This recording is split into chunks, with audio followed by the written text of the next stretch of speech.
So in this lesson, we're going to learn how to solve rational expressions.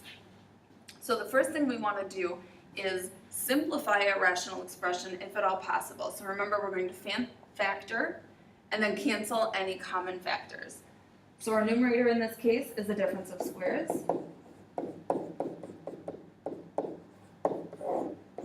So as you notice, our x minus 5's cancel. So we have x plus 5 equals 14. Subtracting both sides by 5, we get x equals 9. Sorry, I missed the second step. And then solve. In this case, we didn't have a denominator, so we didn't need to do step 2. With rational expressions, it's extremely important that you check your solution.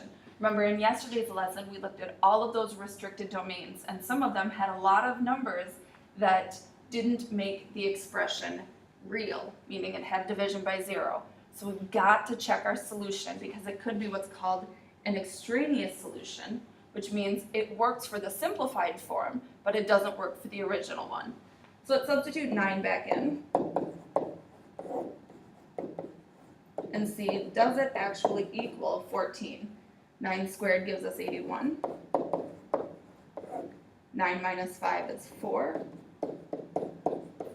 81 minus 25 is, let me do my math quick, 56, which does, when you divide by 4, equal 14. So in this case, it works, and x equals 9 is a solution to the original equation. One more example, we've got a quick lesson for today.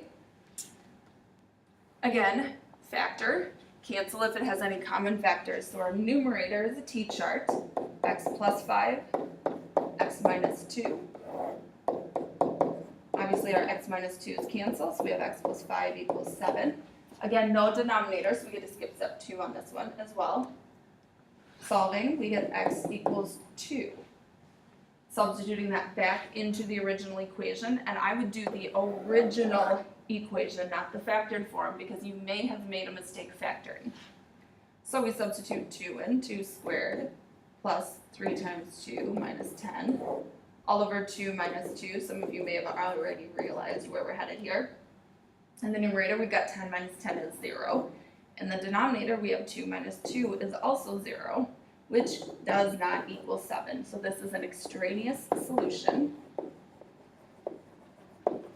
which means to our original equation, there is no solution. And your U-try problem.